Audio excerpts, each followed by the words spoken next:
जब मैं शहर कमाने को आया तो मुझे एक होटल में नौकरी मिल गई। रात को वहीं पर रहने का भी इंतजाम हो गया। एक दिन रात के 10 बजे होटल बंद होने के बाद मैं सफाई कर रहा था। तभी एक औरत आई। मैंने उससे पूछा, तुम कौन हो?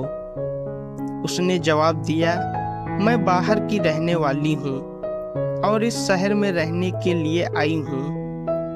मैंने कहा, यह जगह अच्छी नहीं है, तुम जहाँ से आई हो वहीं चली जाओ।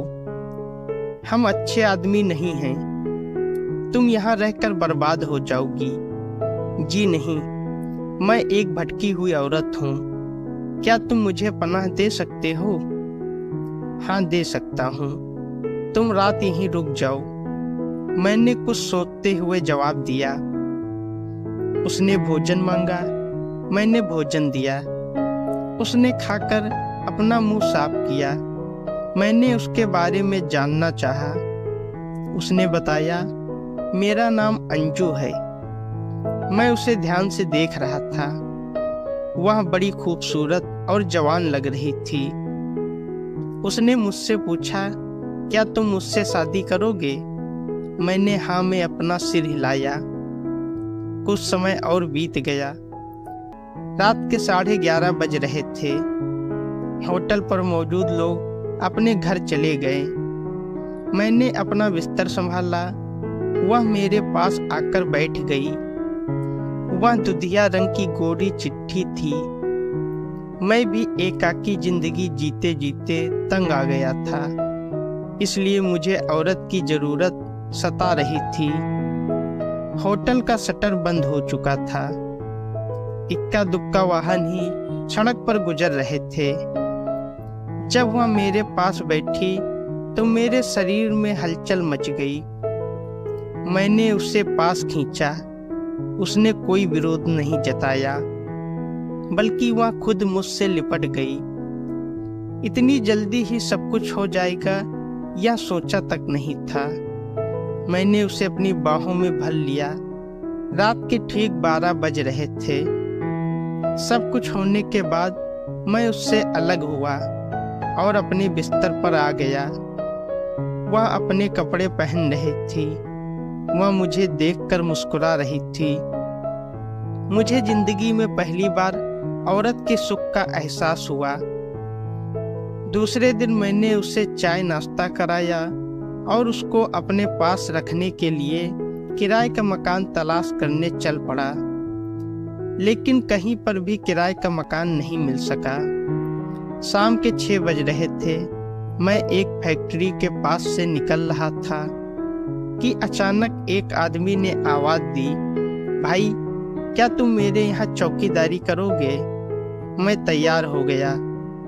मैंने सोचा दिन भर होटल में काम करूंगा और रात में यहाँ चौकीदारी करूंगा।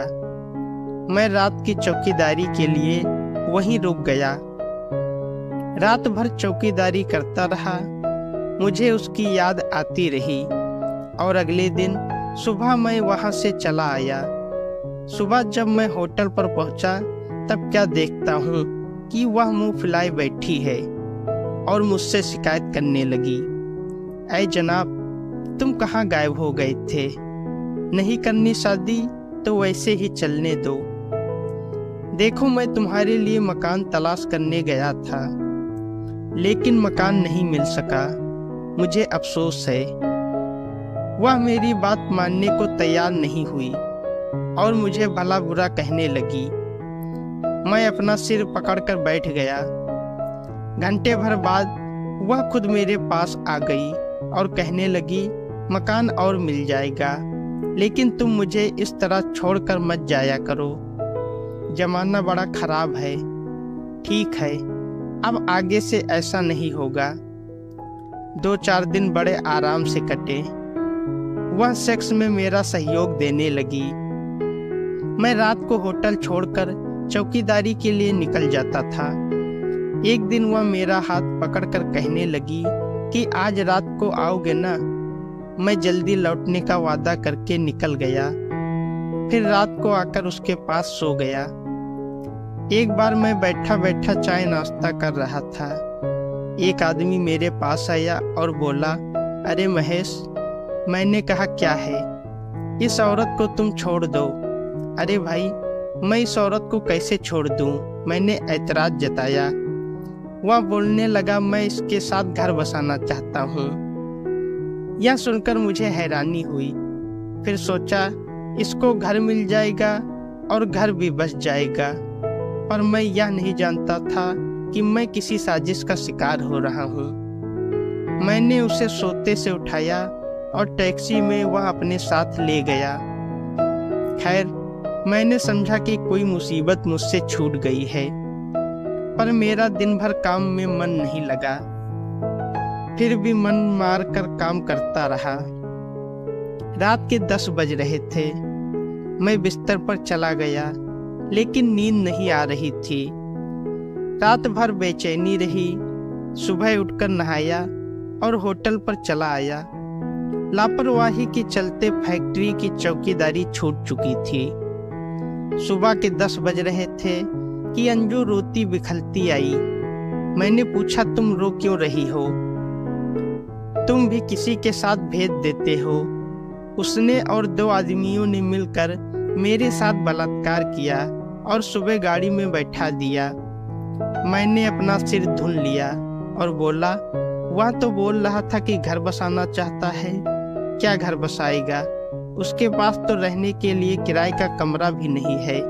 उसे मैं जान से मार डालूंगी। खैर, तुम वापस आ गई हो, बाद में देख लेंगे। हमारा दिन भर आपस में मन मुटाव रहा। वह खाना खाकर सो गई। मुझे थोड़ा संतोष मिला। फिर उसे अपने दोस्त के कमरे पर छोड़कर मैं काम पर वापस आ गया। दिन भर काम करता और सोचता रहा कि इसको वापस उसी शहर में भेज दूं जहां से वह आई है। इसी उधेड़-बुन से शाम हो गई। वह वापस होटल पर आई। मैं बोला, अंजू, तुम जहां से आई हो वहीं वापस चली जाओ। यहाँ के लोग ऐसे ही हैं। जी नहीं, मुझे वापस मत भेजिए। मैं तुम्हारे साथ ही रह लूंगी। रूखा सूखा खाकर आखिरकार हार कर मैंने हालात से समझौता कर लिया। 2-4 दिन अच्छे से निकले। एक बार फिर हमको किराए का मकान मिल गया। हम खुशी खुशी वहां रहने के लिए चले गए। लेकिन यह मेरा भ्रम निकला। एक दिन तो हमने उस मकान में गुजारा, पर दूसरे दिन वह गायब हो गई। मैं दिन भर उसे तलाशता रहा, लेकिन वह नजर नहीं आई। दूसरे दिन जब मैं होटल पर काम कर रहा था कि अचानक वह मेरे सामने आ गई।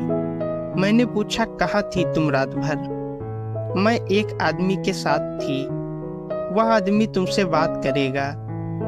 मैं उसके साथ रहने के लिए तैयार हूँ। मैंने अपना सिर पीट लिया, फिर भी अपने आप को संभाला और बोला, ठीक है, तुम उसके साथ चली जाओ अपना सामान लेकर, फिर मेरे पास कभी मत आना। मैं और वह दिन भर उस आदमी का इंतजार करते रहे, लेकिन वह आदमी नहीं आया। मेरे अंदर कटु भावना आ गई थी। मैंने उससे बात करना बंद कर दिया, लेकिन फिर अंदर एक दया भाव आ गया था कि बेचारी जाएगी कहाँ। एक बार वह रात को उठकर रोने लगी। मैंने पूछा, क्या हुआ अंजू, तुम रो क्यों रही हो? जी, मुझे मेरे बच्चे याद आ रहे हैं जो ससुराल वालों ने छीन लिए हैं। इतना कहकर वह फिर रोने लगी। मैंने तय कर लिया कि अब इसको अपने पास नहीं रखूंगा। आखिरकार थक हार कर होटल के मालिक से 1000 रुपये लिए और उसको बस में बिठा दिया। उसने कई बार कहा कि तुम भी मेरे साथ चलो, लेकिन मैंने मना कर दिया। अचानक कंडक्टर ने सीटी बजा दी। मन मारकर मैं बस से नीचे उतर आया। बस वहां से चली गई। जब तक वह मेरे सामने से ओझल नहीं हुई, तब तक मैं उसे देखते रहा। दोस्तों, अगर आपको कहानी अच्छी लगी है तो वीडियो को लाइक करें, शेयर करें और हमारे चैनल को सब्सक्राइब करें। धन्यवाद।